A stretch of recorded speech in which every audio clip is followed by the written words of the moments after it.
Então, boa noite a todos e a todas, sejam bem-vindos a mais um encontro do Bate-Papo Criminal. Hoje temos a honra de receber uma grande parceira aqui da nossa instituição, a professora Ellen Barbosa dos Santos, que vai falar um pouquinho sobre a tese de doutorado dela, né? Vou fazer uma breve apresentação da professora e daí depois eu passo a palavra para a Aline, minha querida colega que está nos acompanhando. Agradeço também a presença de todos que estão participando. A professora Ellen é doutora e mestre em Psicologia Social pela URGS. Ela trabalhou como psicóloga em saúde mental no Centro de Atenção Psicossocial, na CAPS, em Osório, e ela também trabalhou em diversos outros projetos na linha da psicologia, na linha da saúde mental, da saúde coletiva. Quem quiser, depois dê uma olhadinha no seu currículo, e a professora Ellen vai também ministrar um curso de extensão organizado por mim e pela professora Aline, depois a gente vai postar para vocês aqui no chat, né, em julho, que vai versar sobre os familiares, né, como vítima também da violência relativa a algumas situações de desastre e etc. Então, Ellen, seja muito bem-vinda à Universidade de Caxias do Sul, ainda que virtualmente, né? Agradeço muito a tua participação nesse projeto e em tantos outros. Em breve ela também estará no outro projeto que eu auxilio a Aline, que é o Dialogando Gêneros. Depois a gente posta para vocês também aqui no chat, tá? Não sei se a Aline quer fazer uma pequena fala, né? Bem rapidinho, boa noite a todos. Boa noite, Ellen, muito obrigada aí por ter aceito o convite, né? Parabenizar o Bruno, o Desencarcerando, aí pela organização do evento. E eu já aproveitei, já coloquei o link do curso e do Dialogando Gêneros, e depois, ao longo, também o pessoal vai entrando, eu vou colocando de novo. Então, a gente fica bem feliz, eu vi aqui na lista que tem vários estudantes, né, nossos, nos quais, né, a gente faz a divulgação nas turmas, então é uma alegria, né, poder estar participando. E ano passado, né, no seminário de Ciências Criminais da PUC, a Ellen apresentou trabalho e já foi um momento muito, assim, muito importante, né, de troca e de pensar sobre essas pesquisas que a gente acaba trabalhando interdisciplinarmente. Então, tenho certeza que vai ser mais uma oportunidade maravilhosa. Então, bem-vinda. Obrigado, Aline. Então, Ellen, fica bem à vontade, tá? Fala aí o tempo que tu quiser. Geralmente o pessoal fala entre 30 e 40 minutos, e a gente deixa um espacinho no final para os questionamentos dos alunos, para a gente fazer um bate-papo, tá bom? Muito obrigado. Boa noite, pessoal. Acabei de deixar ali o link do meu site, porque é, digamos, um portfólio com todos os meus artigos e entrevistas, e também tem um link para o curso, né, no qual eu estou compondo aí junto com o Bruno e com a Aline. E realmente, assim, é uma alegria poder, né, falar sempre sobre essas questões de violência, porque é um objeto tanto das minhas práticas profissionais quanto das minhas pesquisas, né? E eu acho que o curso de familiares vítimas de violências e desastres, eu acho que ele compõe muito bem todas essas questões muito atuais e contemporâneas que a gente não tem conseguido refletir e se organizar.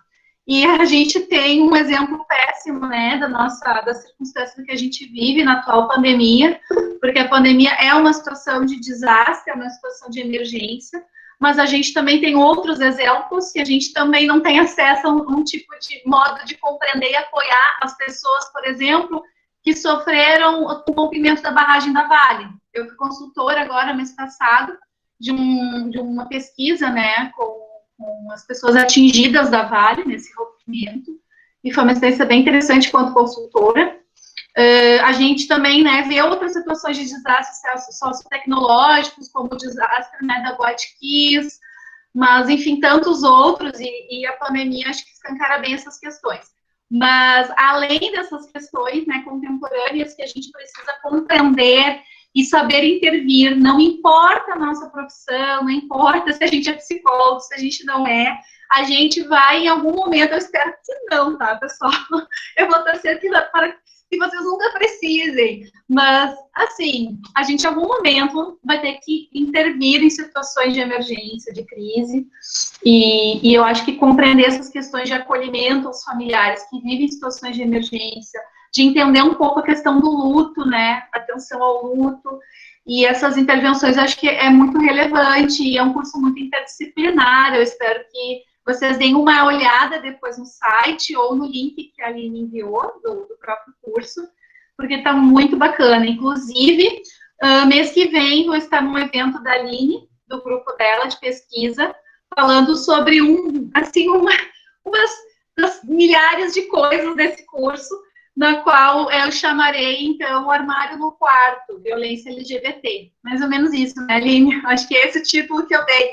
Mas eu acho que pensar a questão dos mapas de segurança das pessoas LGBT e pensar nessa interposição da violência casa-rua, a gente fala muito da violência LGBTI, dessa violência urbana, dessa violência que ocorre na rua, mas a gente se esquece um pouco de falar da violência que ocorre no âmbito doméstico. O primeiro, né, digamos, muitas vezes é o primeiro locus de violência, de abandono que as pessoas LGBT vivenciam, e aí isso tem uma correspondência direta com a questão do armário. A gente ainda tem uma visão muito conservadora e dicotômica sobre o que é armário.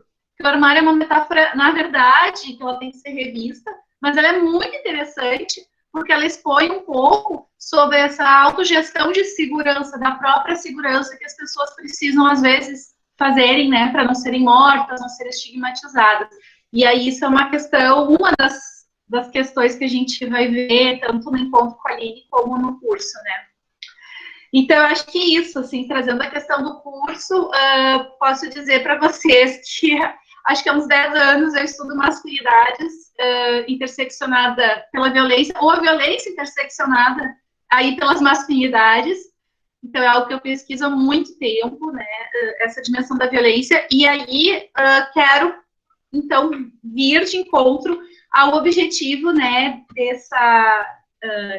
dessa live, que eu acho que o tema, o título é muito interessante, né, o trabalho é meu, mas eu ainda acho, assim, um título muito interessante, e ele é fruto também de um artigo que ainda não foi publicado. Então, assim, a minha fala vai ser num sentido muito inédito, nesse sentido, porque é um artigo que ainda está no prelo.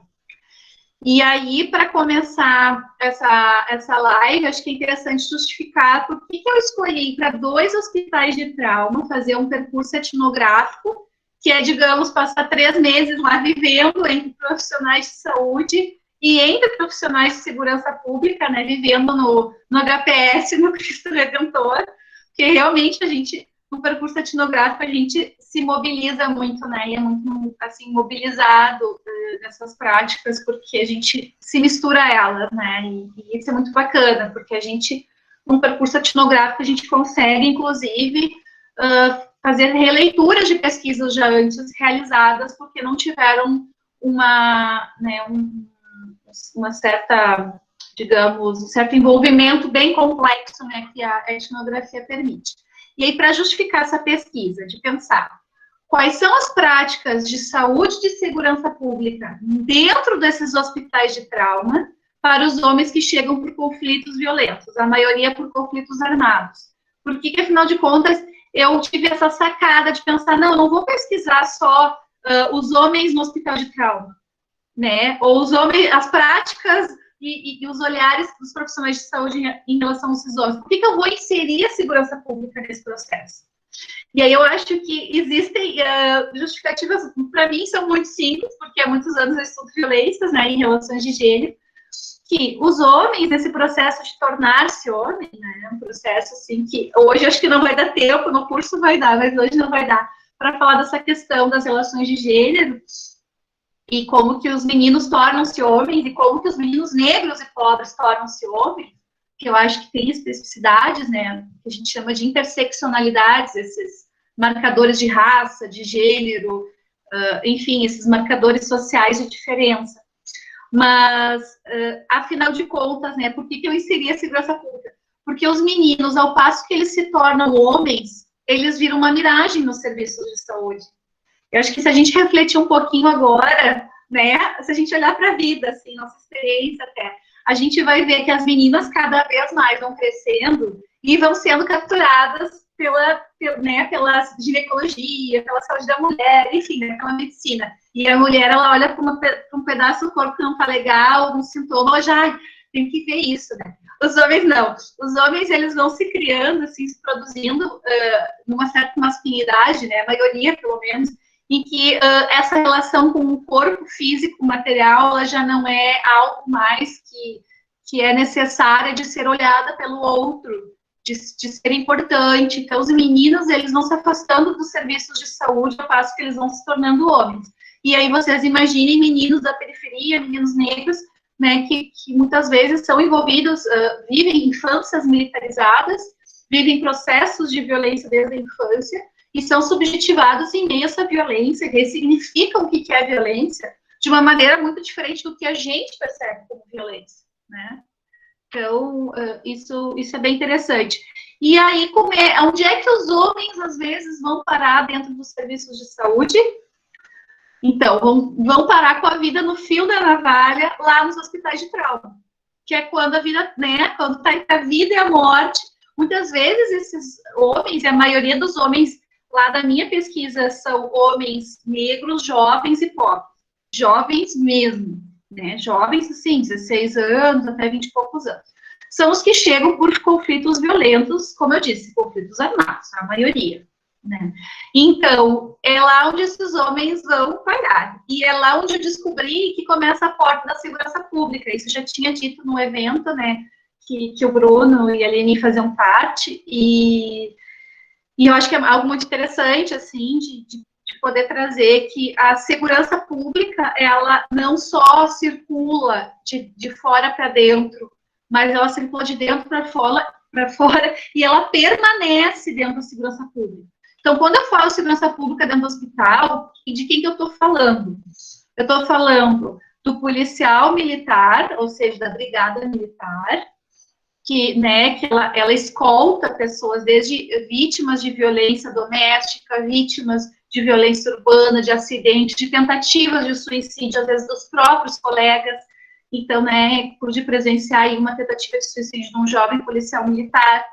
Elas escoltam os autores de violência contra mulheres, autores de violência entre eles próprios. Então, assim, enfim, é um assunto muito grande, gente, mas acontece deles matarem e levarem lá para dentro, dizendo que morreu no hospital, para não poderem se eximir, né, dessa morte que ocorre na própria situação ali de tiroteio, né, entre polícia e o pessoal da periferia, nessa relação do tráfico, né. Então é isso, a justificativa está muito bem posta aí, né? Está muito bem posta, é uma tese muito grande e tem um capítulo que se chama realmente, né, o tigre, chinelo, bandido, sujeição no hospital de trauma. Por quê? Quando eu li outros trabalhos, acho que nenhum trabalho, pelo menos por tudo que eu já pesquisei, nenhum trabalho agregou saúde e segurança pública em termos desse objeto de estudo, né? A gente tem, em relação à violência dentro dos hospitais de trauma, mas não com a segurança pública que habita, né, como eu disse para vocês, o hospital de trauma. E aí, nesse habitar do hospital, né, de trauma, muitas pesquisas que não estudaram a segurança pública, elas traziam que os profissionais não queriam saber dos homens que chegavam por conflitos violentos. Eu nem quero saber o nome, eu nem quero saber dos problemas, eu não quero me envolver, porque eu não quero criar um julgamento. E, na verdade, essa pesquisa, ela mostrou muito o contrário, que, assim, que existem fábulas de monstros, que muitos homens que chegam nesses hospitais, é criada uma história, é criada uma narrativa sobre eles. E é uma narrativa que atravessa da enfermaria ao UTI, da emergência aos quartos de custódia, ela pega elevadores, ela sobe escadas.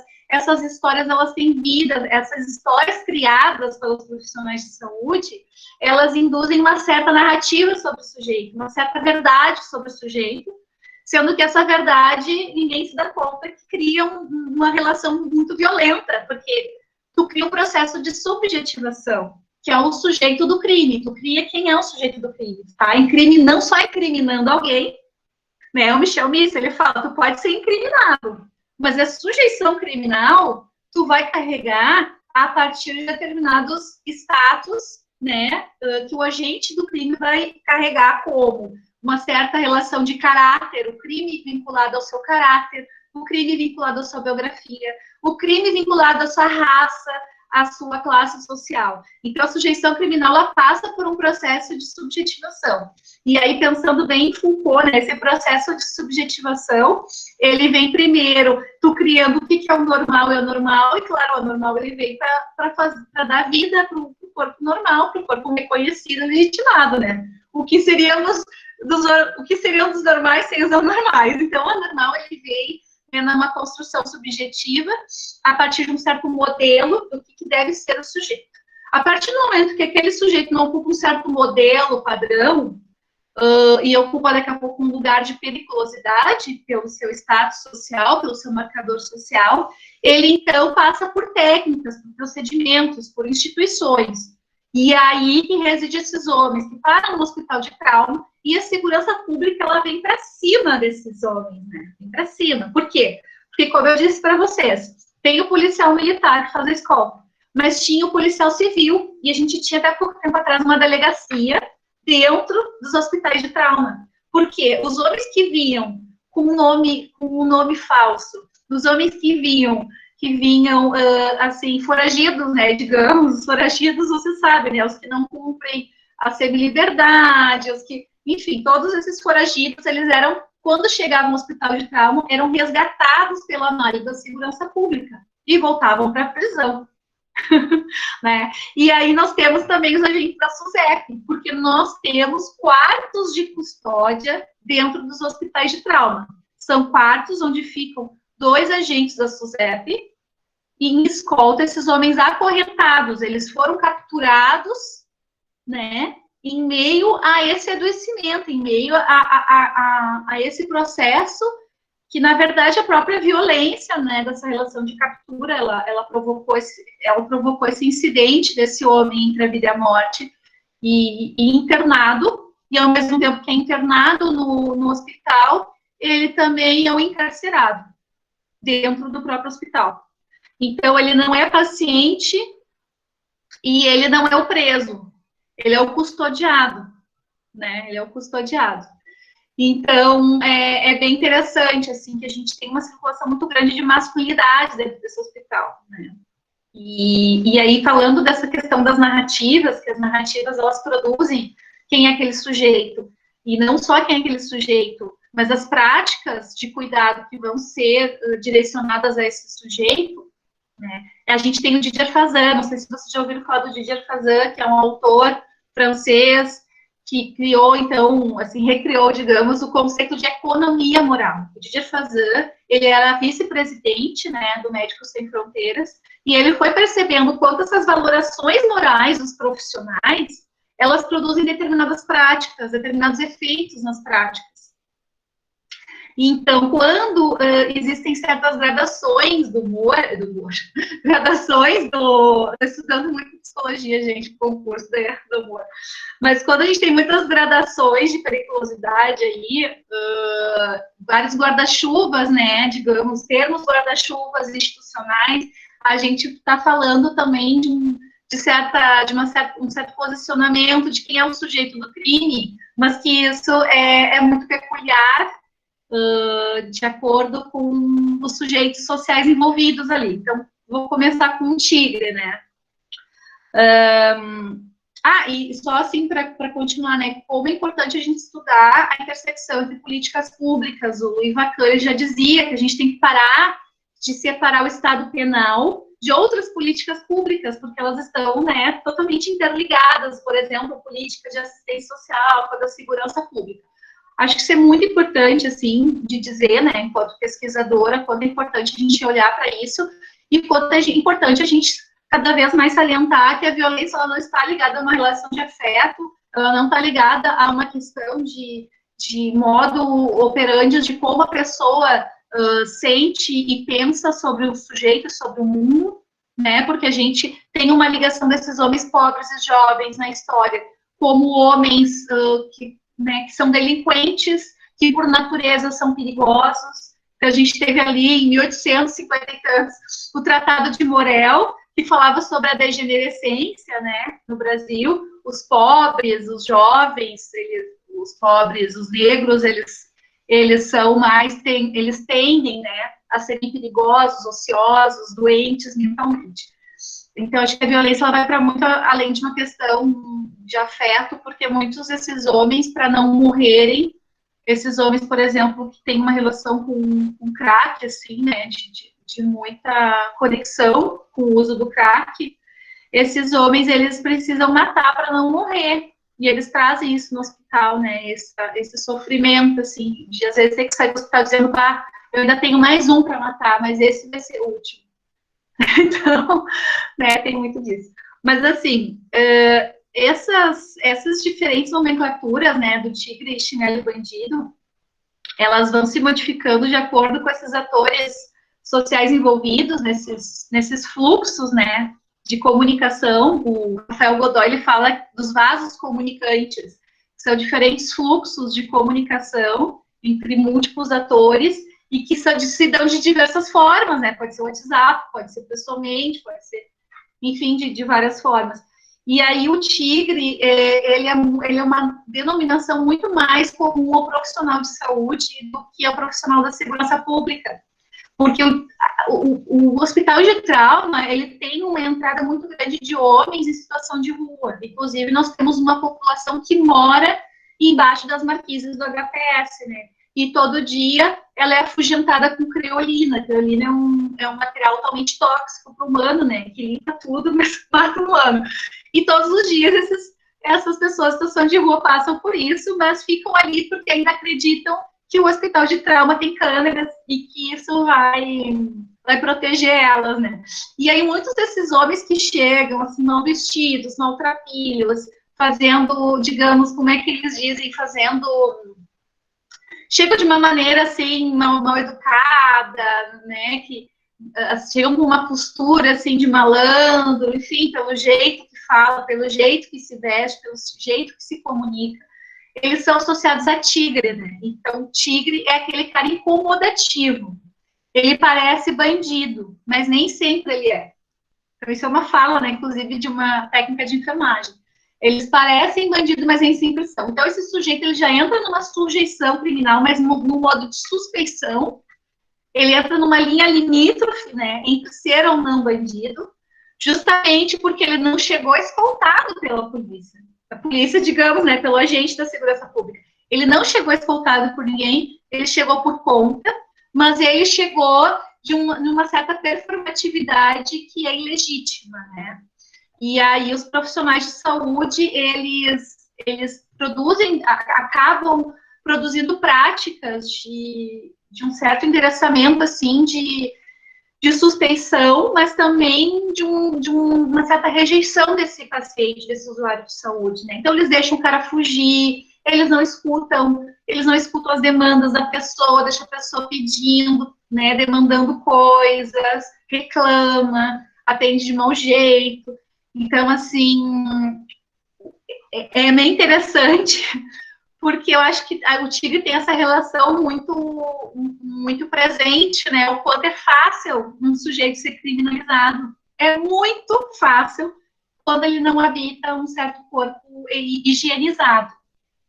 E aí, muito interessante, assim, um exemplo, né, de tigre, é um exemplo de uma equipe do GHC que era chamada de equipe dos bandidos, porque era uma equipe da enfermaria do Cristo Redentor que recebia uns homens feridos em conflitos violentos.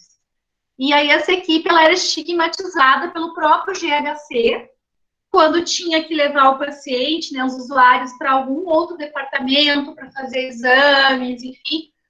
Então eles diziam, não, mas essa equipe é do bandido, né? Como é que vocês aguentam? Então, assim, vem todo um certo estigma, inclusive, de não querer atender os pacientes em outros departamentos do complexo GHC. Então, é muito interessante, assim, isso, né? E aí, eu acho que eu vou ler um pouco da fala da fala desses profissionais de saúde, dessa enfermaria, para a gente pensar o quanto essa relação de quem é tigre também, né? É muito fácil de ocupar esse lugar do tigre aí, né? Deixa eu só ver se eu acho aqui. Meio devagar. Um pouquinho.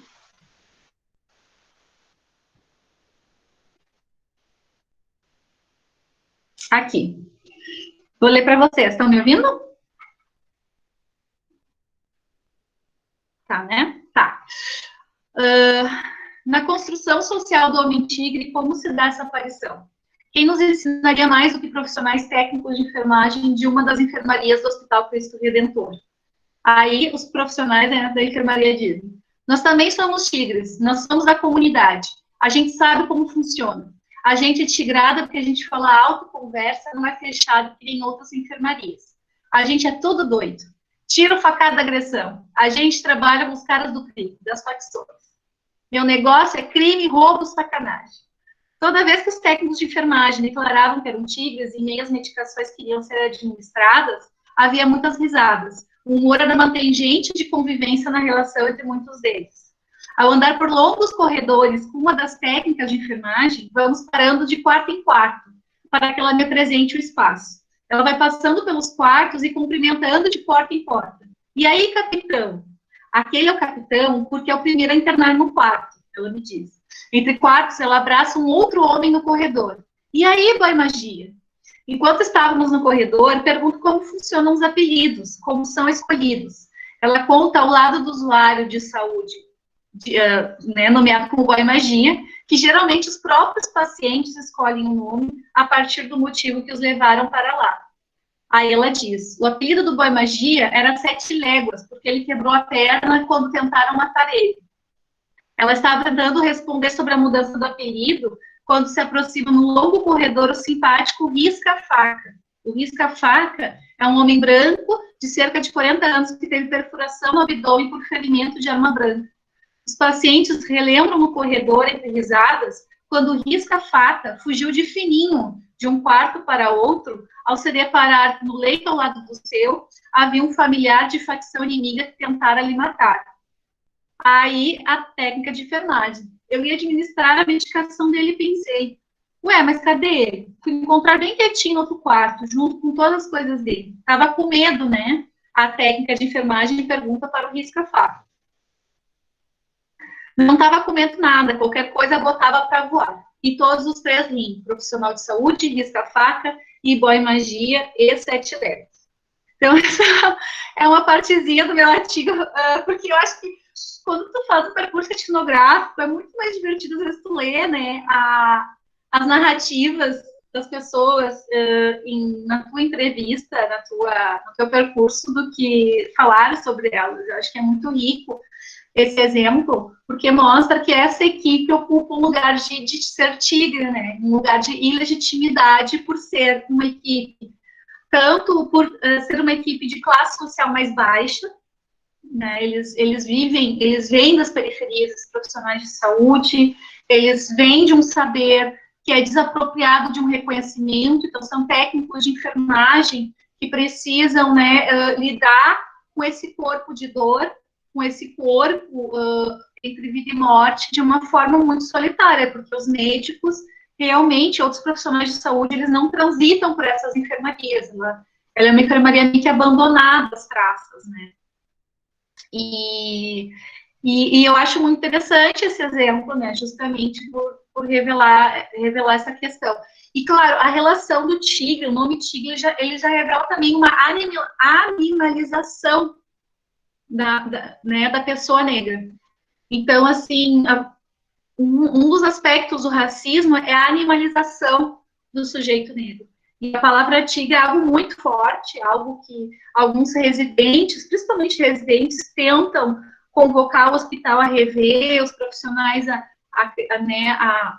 refletirem sobre esses termos, mas ele tem uma potência tão grande, né? E é interessante também que essas narrativas de verdades que contam, fulano matou a ciclana, fulano fez isso, ciclano fez aquilo, essas narrativas são tão fortes que as profissionais, principalmente da psicologia e do serviço social, elas tentam sensibilizar as equipes do hospital para dizer, olha, não é essa narrativa do sujeito, vamos pensar que essa história foi criada, uma ficção. E aí é interessante que, nesse momento, os profissionais que vivem processos justamente de exclusão, que são não só os técnicos de enfermagem, né, mas o pessoal da limpeza, o pessoal dos refeitórios, o pessoal da cozinha, o pessoal da limpeza, essa galera, ela assume uma relação poder-saber nesse momento. Porque como ela também vem da periferia, ela conta uma verdade sobre o sujeito e todos os profissionais, inclusive o médico, né, ele se apropriam dessa verdade. Então, é algo muito interessante, né? Mas, relativo à questão, pensando que a gente está trazendo aqui dessa construção subjetiva da sujeição criminal, que vai depender de certo contexto, de certo território, de certos atores sociais envolvidos, a gente também tem o chinelão e o bandido. E aí é muito interessante o quanto se difere essa sujeição criminal entre profissionais de saúde da segurança pública. Por quê? Quando o profissional de saúde, ele vê um homem escoltado pela segurança pública, ele já cria na cabeça dele, é bandido. Então, aquela suspeição criminal antes do tigre já não é mais, já existe uma verdade aí, não, ele é bandido, ele veio com a polícia. E aí, para o agente da segurança pública, que é o cara que fica lá na escolta dos quartos de custódia da SUSEP, o cara da Polícia Civil que ficava numa salinha, né, para tentar capturar lá os sem nome, digamos, e o pessoal da Polícia Militar que transita por lá, para eles, bandido não é o mesmo bandido que para o profissional de saúde, porque a maioria que está lá são os chinelão.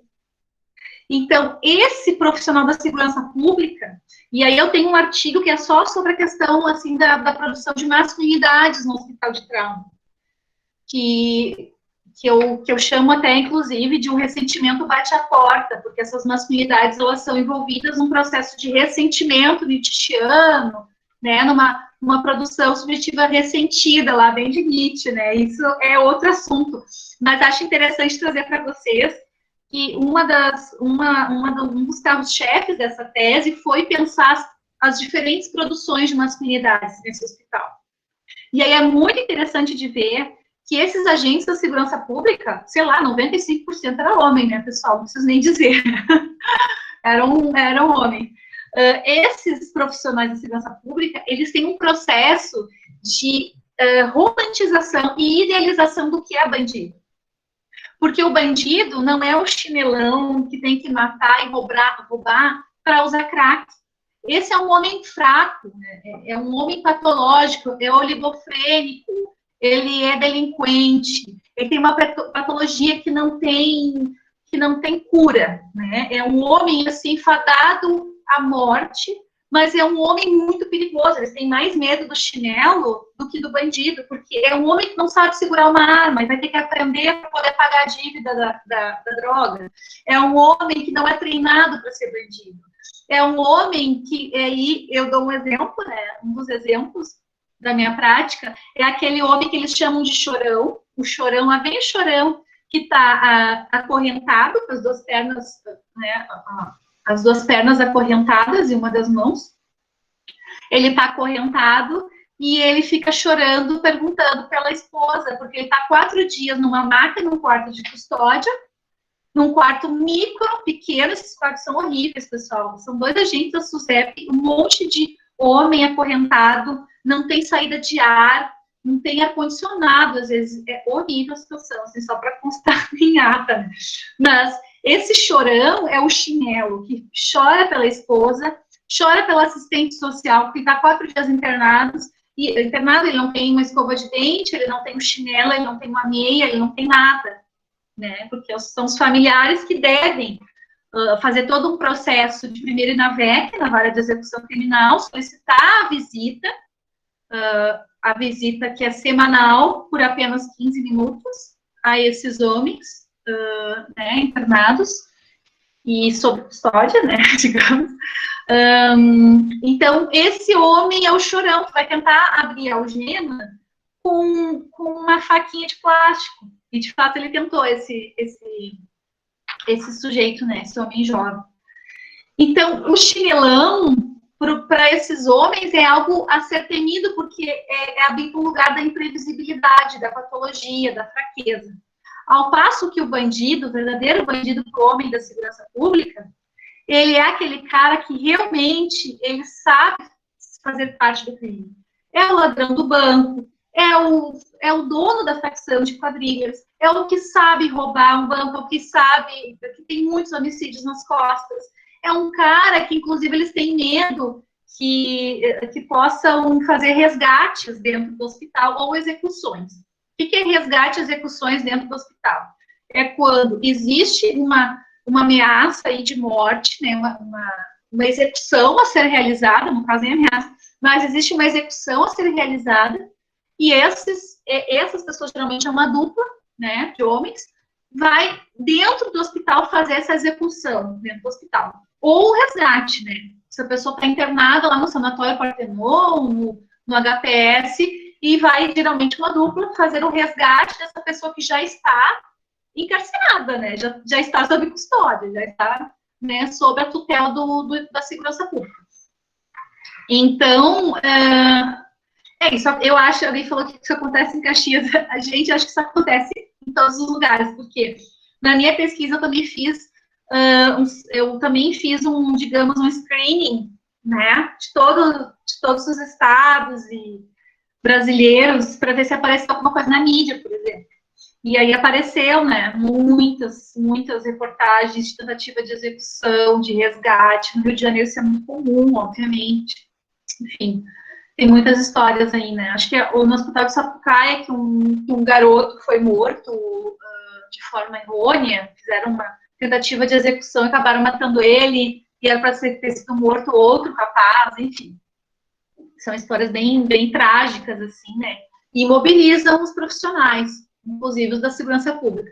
E aí, voltando, né, para o chinelo e bandido, os homens da segurança pública, eles têm um respeito, que eles falam muito assim, o respeito pelo preso, né, a gente tem que ter respeito pelo preso. Os profissionais de saúde vêm aqui perguntar o que ele fez, o que ele fez de errado, que ele está aqui, e a gente não gosta, porque é o nosso trabalho, a gente tem que ter respeito pelo preso. Eu acho isso muito interessante, né, que eles falam do respeito pelo preso, mas ao mesmo tempo tu vê uma certa idealização que se constitui desses homens da segurança pública em relação a essa imagem do verdadeiro bandido. Então tem isso, né? Tem essa idealização, digamos, esse reconhecimento, assim. E é muito interessante, se a gente pensar em masculinidade da segurança pública, dá muito pano para manga, porque eles, num dos quartos de custódia, eles falavam sobre filmes, né, e todos os filmes que eles assistiam eram filmes entre bandidos e mocinhos, assim, então eles vão para casa e eles são envolvidos nessa relação de pensar em crime, de pensar em matar, de pensar em morrer, de pensar em confronto, quem é herói, quem é bandido. Então eles não se desligam, né, eles ficam trabalhando com isso, eles vão para casa e eles continuam, é um círculo vicioso, eles continuam nessa produção de bandido mocinho, o tempo inteiro, né? De matar e morrer, bandido mocinho, assim, até na hora do lazer. Então, isso é muito forte, assim, né? Constitui muito esses homens da segurança pública. E eu acho que tem outras coisas, mas acho que é aí, vamos deixar o pessoal trazer dúvidas, e aí eu vou complementando. O que vocês acham?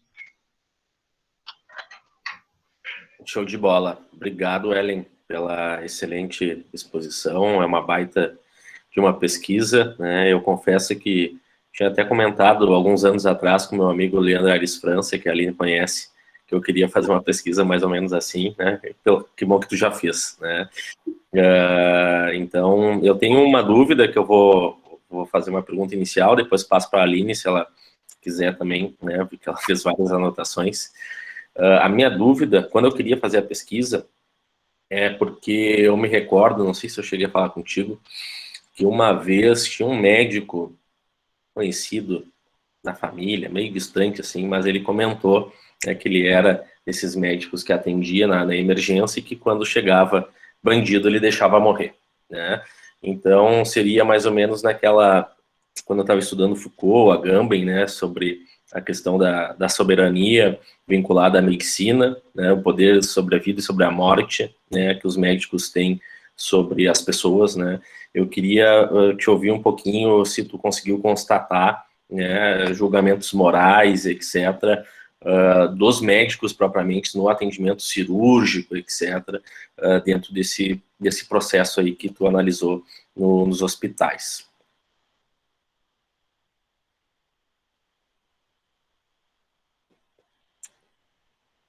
Estava procurando, não, é que eu estava procurando aqui no meu artigo inédito uma das falas que eu acho que vai te responder a tua pergunta, Bruno. Não tenho preconceito, me preocupo em tratar os sintomas, dizem profissionais de saúde de diferentes especialidades. No entanto, quando o recorte das ações inclui homens considerados envolvidos em conflitos delituosos, as ações demonstram-se firmemente diferenciadas. Tu já foi na sala vermelha? Me pergunta a médica residente.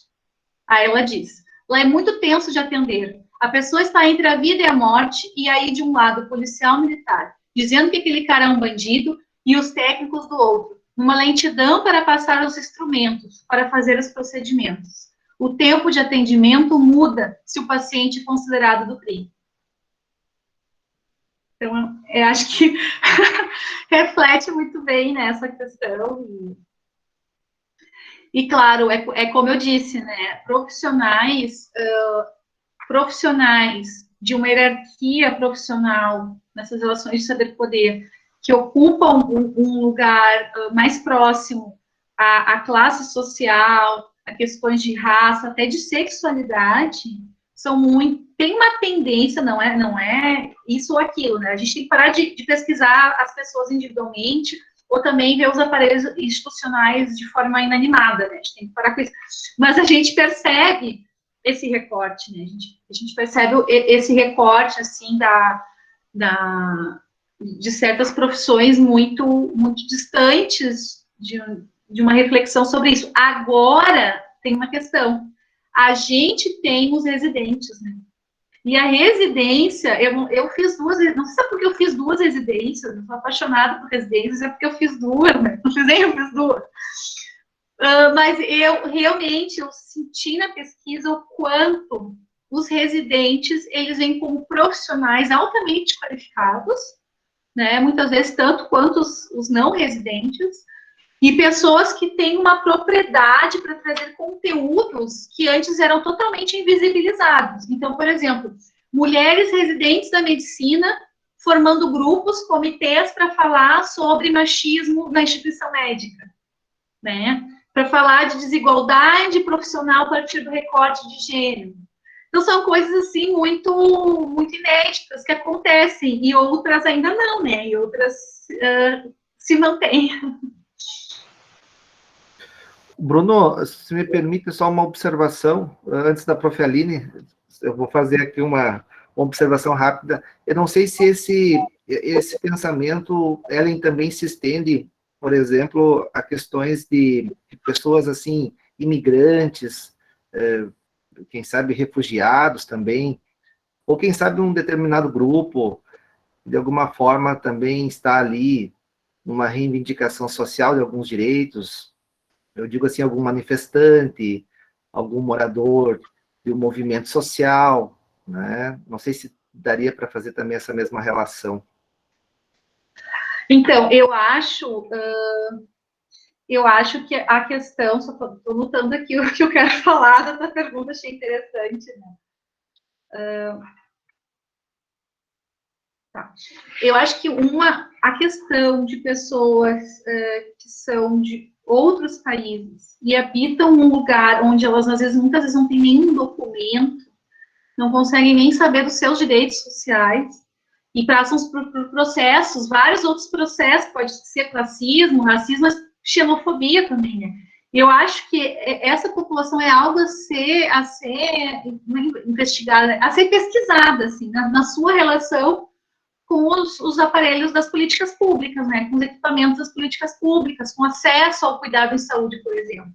Eu acho que isso carece de uma pesquisa, porque quando eu falo, por exemplo, eu dei um curso agora na PUC, né, de curso de extensão em masculinidades, e esse dos familiares eu já dei uns anos atrás, mas esse vai ser inédito na UCAS e em outros lugares também. Primeira vez que eu estou lançando ele, porque eu estou envolvendo a questão dos desastres junto, né?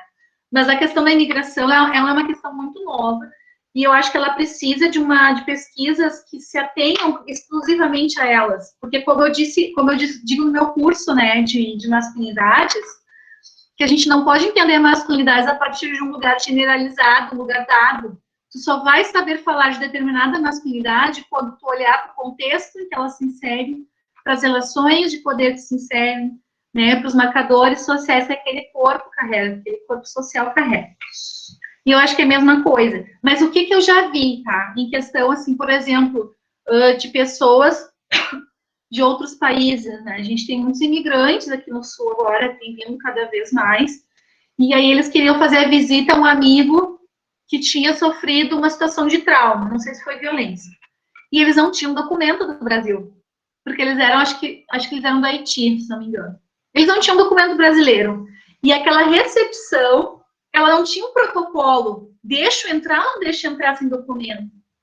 Porque sem documento e sem ter um cartão SUS, porque tu não tem documento, mas ela vai ver ali o cartão SUS no sistema. Tu não tem cartão SUS, tu não tem documento, como é que tu vai entrar, né? Então, essa recepção, ela precisou se mobilizar para os próprios profissionais fazerem uma avaliação ética, né? Mobilizar uma visão ética para além da moral, mas uma visão ética no sentido de realmente fazer um lugar de alteridade. Como é que é tu ser um imigrante sem documentação ainda, que tem um amigo ali no hospital e está tentando se virar aqui? Porque lá tá pior. Então, assim, eu acho que isso foi apenas uma cena, né? Mas eu acho que muito interessante. E a questão de movimento social, tem duas cenas muito fortes na minha tese, assim, que foram frutos de algumas reflexões, e que é sobre mobilização social, uma dos próprios profissionais de saúde, que eu não sei se vocês lembram quando eles invadiram a Câmara, os municipários, e eles levaram bombas de gás lacrimogêneo, alguns foram presos no banheiro, enfim. Eu estava no momento em que muitos profissionais municipais de saúde foram para a HPS, e alguns chegaram, assim, desmaiados, porque provavelmente eram aqueles que foram trancados no banheiro, tiveram que realmente ser atendidos às pressas, outros sangrando, outros tossindo, e aí, naquele momento, eu não tinha visto a cena, ainda estava na sala dos enfermeiros, eu perguntei, o que é violência, né, para você? Eu perguntei, o que você está fazendo aqui? Quem é tu? Estou pesquisando sobre violência. O que é violência? Né? Violência? Vai ali agora, ali para emergência, vai ver nossos colegas, uns estão presos ali na sala da Polícia Civil, e o outro estamos desmaiados, e o outro estamos aqui. Isso é violência. Então, né, a gente está falando, assim, de uma mobilização social por direitos do trabalhador, e esse próprio trabalhador ocupa o lugar, né, do sujeito em conflito, e de uma certa sujeição criminal, né, mesmo que muito datada aquele momento de mobilização social. E aí o outro exemplo é em relação à greve, né, do sindicato, dos municipários. Eles fizeram com aquela sacola plástica esses toldos, né, tipo sacola de lixo, eles pegaram os toldos e na frente da HPS eles montaram um QG, assim, em relação à greve dos profissionais do HPS. E aí quem ajudou eles a montar foram os moradores de rua.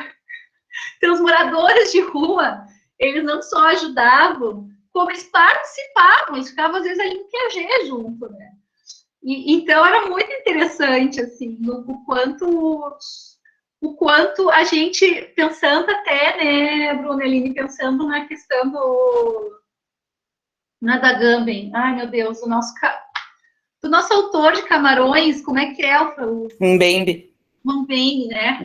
Que ele fala, a gente está vivendo um processo, assim, é um conceito complicado que a gente não ser mal interpretado, mas ele fala o dever negro do mundo, que é cada vez mais a gente está fechando um funil, né, da violência de Estado, da exceção, dessa lógica de exceção, a gente está cada vez mais fechando o funil.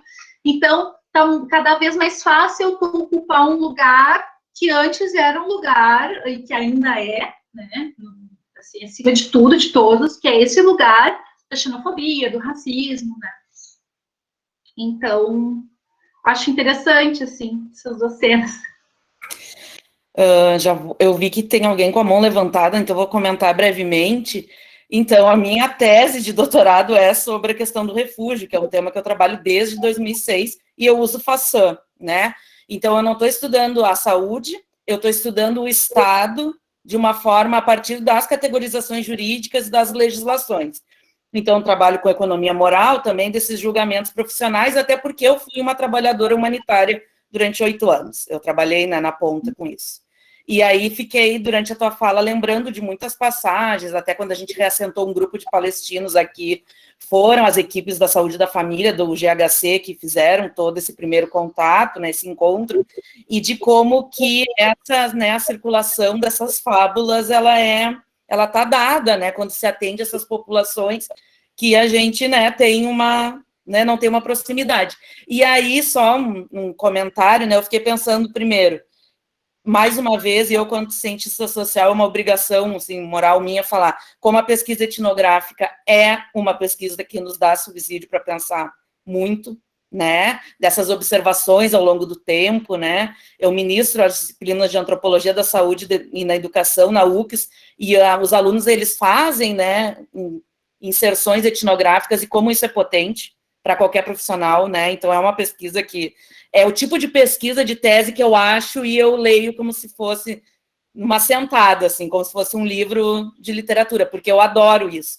Porque quando o ator está trazendo para ti aquilo, tu não está só, eu concluí porque eu observei. Não, é uma fala que vem, né, de quem está inserido naquele local. E outra questão, a Secretaria da Saúde do Estado vai lançar, acho que agora junho ou julho, um livro didático que a UFES e a Unicinos participam, que é um livro para formar profissionais que atendem migrantes e refugiados. E a gente vai começar essa formação por Caxias. E eu escrevi o capítulo sobre as competências culturais, né?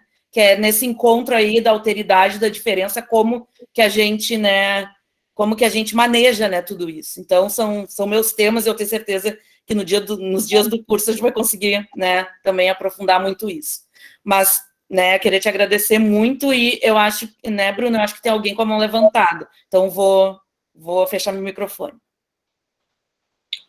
Confesso que eu estou procurando aqui, não estou achando, mudou o layout, eu ainda estou... É que eu vi que alguém levantou, mas eu não sei se, de repente, não foi... de repente a pessoa daí abaixou, porque às vezes a gente erra, né, eu faço isso às vezes. Mudou o layout.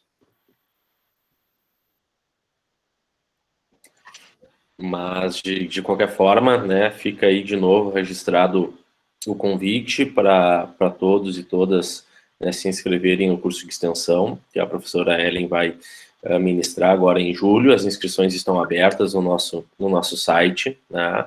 Qualquer dúvida que vocês tiverem, podem entrar em contato comigo, vocês, via e-mail, via redes sociais, ou com a própria Ellen, né, com a Aline, enfim.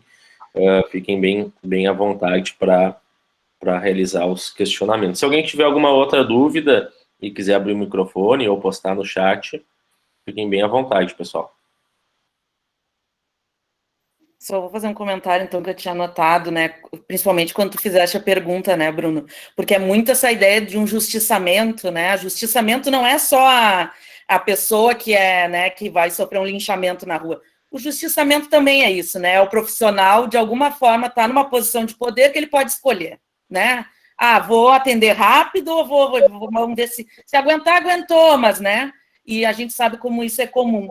E aí, eu também, com isso que a Ellen falou sobre as residências multiprofissionais, eu enxergo uma potência muito grande nesses cursos, principalmente porque a gente está num momento que o público da universidade no Brasil, né, agora pouco menos, com muitos retrocessos, mas a gente viveu, né, anos em que o público da universidade, ele mudou muito. Então, a gente tem o pessoal, né, que daqui a pouco é da periferia, que está na universidade e está vendo, né, esse espaço de ocupação como um espaço de mudança mesmo, né? E isso é muito potente, né? Eu fiquei pensando nas várias alunas que eu tenho na antropologia da saúde, que são alunas que muitas são técnicas do Hospital Geral, que é o único hospital totalmente SUS de Caxias, que é o da UX, e que agora tem a oportunidade também de cursar enfermagem, né, no nível da graduação. Então, isso é muito importante. A gente ter a sociedade de fato representada na universidade eu enxergo como a única possibilidade mesmo de uma mudança real, né, de uma situação. Porque é exatamente isso. Bom, daí tu vai ver o técnico que muitas vezes... mas eu moro no bairro da facção tal, né, pensando aqui no contexto de Porto Alegre, eu sei o que essas pessoas passam, então o olhar é outro olhar, né? É muito interessante isso.